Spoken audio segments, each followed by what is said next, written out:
Yeah, WWE had a reaction apparently. This is just alleged. We have no confirmation of this. We only have several reports and Dave Meltzer to try and back this. Unless Fightful says it, then I can believe it. But I just wanted to talk about this because let's just hypothesize the idea of what this basically is saying. So a few days ago, after Blood and Guts, uh, there a report came out from Wrestle Talk that talked about ringside news. So the first minute you hear ringside news, you immediately know when to avoid it, especially since they're not really the best at what they do, and they have somehow BS things to life, like the romance angle with Rey Mysterio's daughter and Buddy Murphy, because WWE really wanted to capitalize on horrible stuff. And then now this is apparently a thing. So WWE and AEW, okay, I get the feeling the wrestlers like each other or they like each other. It's the upper management of WWE that hates AEW. Kenny Omega's lot and like the shots, I get it, I really do. But here's the thing, I don't care in terms of when the company does something stupid, then AEW takes a shot. But if AEW makes a mistake, then WWE can take a shot. Like, let's be real. That's been a thing since way before AEW was a concept. Before it was a gleam in someone's eye that we should form our own promotion called AEW. It existed in WCW. It existed in WWF. It existed. ECW's company was built off of hating the WWF and hating WCW, mostly WCW, and yeah.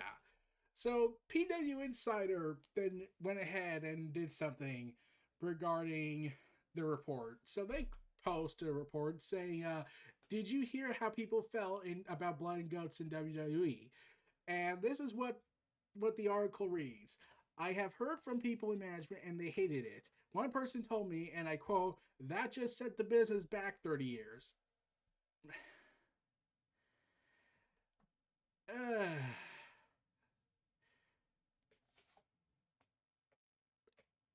Anyways, they did say they talked to wrestlers that loved it because they would love to do something like that themselves. So there are people. So the upper management hates it. The wrestlers were like, "Oh, that was cool." So then,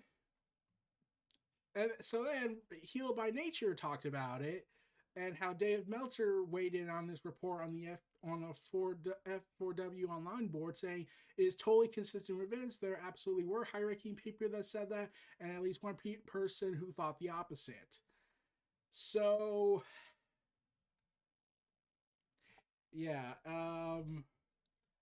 what they basically have said is that yes, this might actually be true, might be, but I wanted to talk about this. So let's see if I get this straight.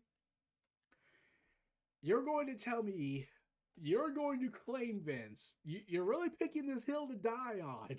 The AEW did it. Why do you think Blood and Guts even existed? Well, let's be real. The name comes from your hatred. Like you said it in the interview with the investor, saying that we will not do blood and guts crap like that other company.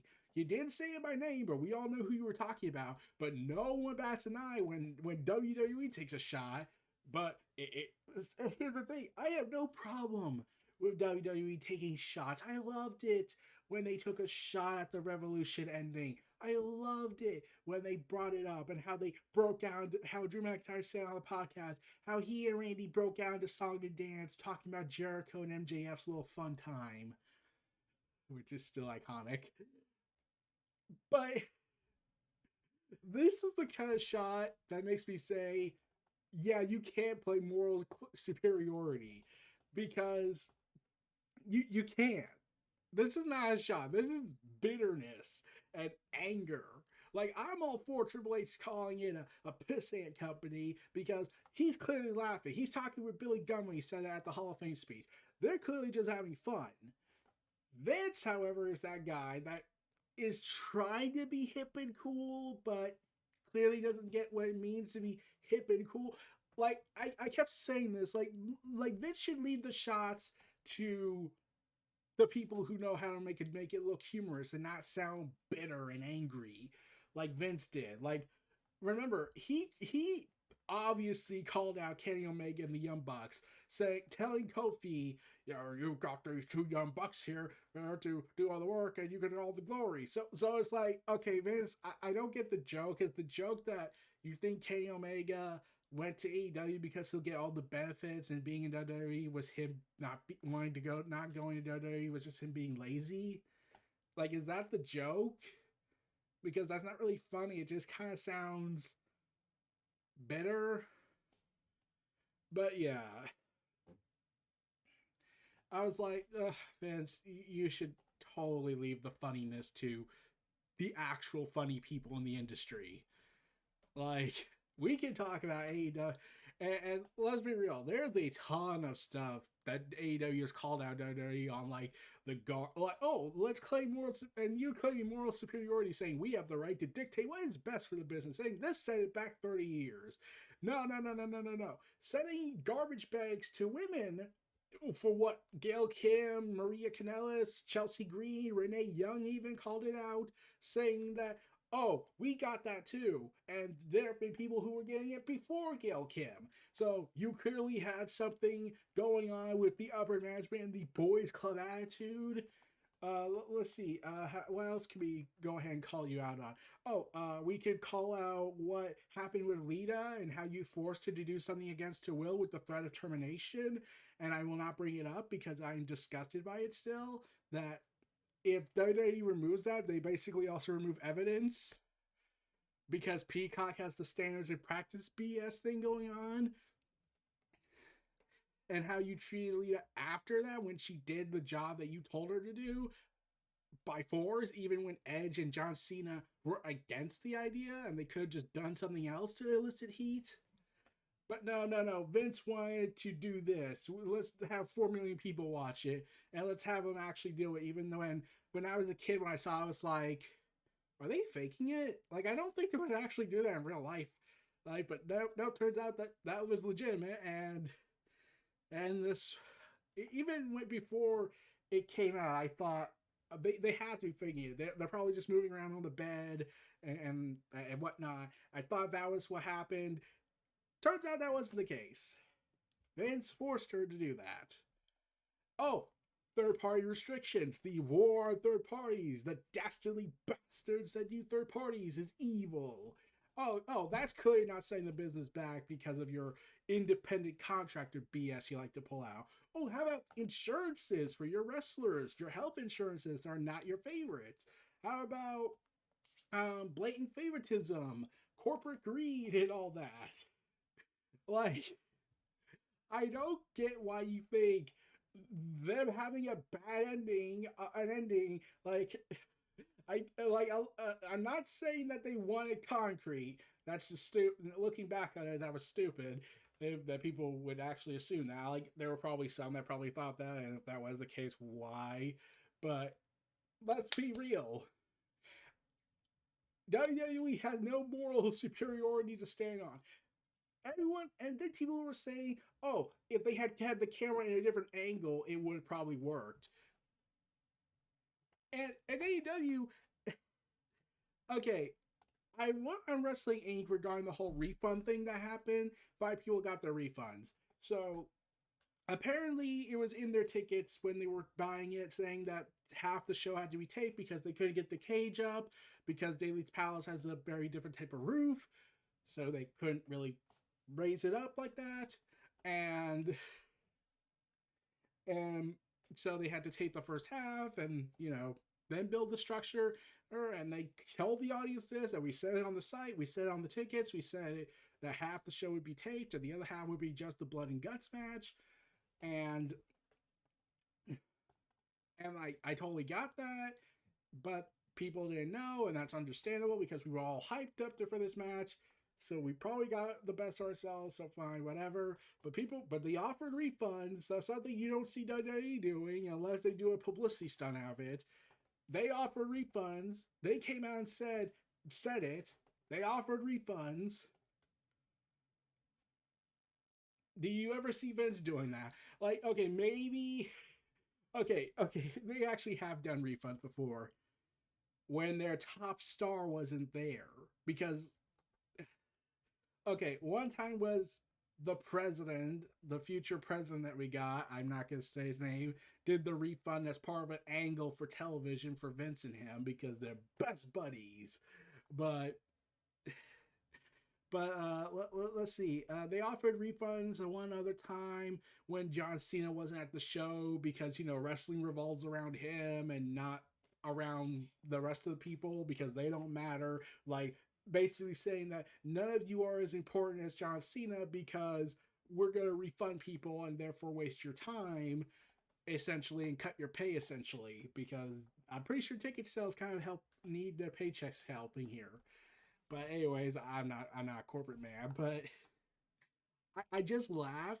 I'm laughing that management really thinks that a bad ending to a match that was pretty good set the business back 30 years when WWE has done horrible things and have been testified for things like all the horrible stuff they pulled over the years, things that anyone that if people looked into it, I'm pretty sure would have a different reaction.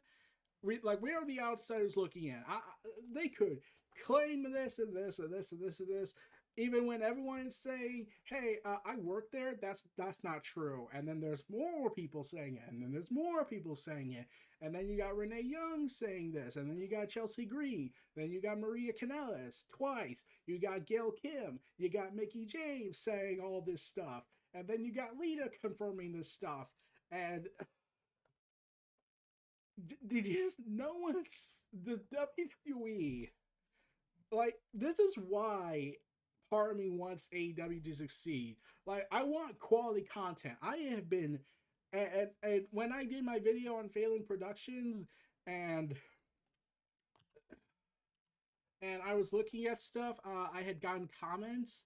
Some saying that AEW has their problems, sure, and I hope to improve in time. And AEW does suck, they said. Essentially does the same thing WWE does. Okay. Okay. Like, okay. And then another person said everything he said in that video is trash. You sound like a salty AEW fanboy. Most of what he says is valid. I mean, the wrestling sucks. It's not much better than the WWE, if not worse in some cases. Okay, if he thinks that, fine. But if I was a salty AEW fan, would I have not said at the beginning, do not harass Failing Productions because he had a different opinion? And I personally just felt like some stuff he said was a little outdated. If he said he hasn't watched the show in months, but whatever. But, and here's the thing, I'm all for wrestling companies taking shots at each other. It's funny, it's fun. It's just that Vince is just so bitter. He doesn't get why it's funny. He just thinks that oh, they're taking a shot at me, complaining about slapping my thigh. Oh, I'm gonna be bitter about it. That's gonna set wrestling back. Like, why? Why is this such a big deal to Vince? Like, I mean, like, this is the guy that did the whole mocking his former stars because they went somewhere else. Remember at WCW when they left, they did the Ted vignettes and did these hilarious things. And WCW looked at it and was like, "Oh my god, you guys are hilarious." It's actually kind of funny. Like Ted loved it, Ted Turner loved it, Eric Bischoff loved it. They looked at it and it was funny, but I'm pretty sure the Vince, it's like damn it, I'm gonna them up and I'm gonna because he wants to start the fight. Like I know Bischoff wanted to put WWE out of business at times, and AEW probably doesn't even care about putting WWE out of business. They know they're not going to put WWE out of business. WWE's too big. The only way WWE is going to put itself out of business is if WWE self-destructs itself. And considering how Vince has gotten away with so many illegal stuff, and even pissed off the Saudi prince at times. And let's be real, if I am certain that if something came out about that incident, there would probably be something else going on behind the scenes. But that, because of the mechanical issues, even when the wrestlers on Twitter were giving these weird cryptic statements, say never again, and like something else must have happened there, but we'll probably never know unless all the NDA agreements are shut down and WWE can cover bases or something, or they just will never be allowed to talk about it or face repercussions that will affect their livelihood. But that's neither here nor there. But yeah, I just wanted to talk about this. Like, I don't know if this is 100% legit, but there's like Heal by Nature, PWInsider, and Dave Meltzer talking about it, and they're biased. I acknowledge Dave Meltzer being biased about a lot of things. And heck, I talk about WWE stuff, and I have talked about WWE content, and like my last video was about WWE NXT. So yeah, and plus I wanted to diversify my wrestling content because I kept talking about mostly AEW and whatever affiliates with them. So I was like, nah, I felt a little bad. We need to add some extra content to what I feel. We need to get some WWE stuff back in there. We need to get some AEW stuff back in there. There's some New Japan wrestling stuff. But yeah, okay, yeah, I'm just rambling at this point. But yeah, I just want to talk. I just wanted to talk at this absurd, bitter take apparently that's been reported. If it's untrue, it's fine. If it's untrue, it's fine. But that was Near Reality Entertainment, the WrestleVerse, presenting WWE's reaction to AEW Blood and Guts. Oh, God. Feel free to like, comment, subscribe. Check out my other content in the description below. Stay tuned for more. I'll see y'all next time. Peace and take care, everyone. Oh, God.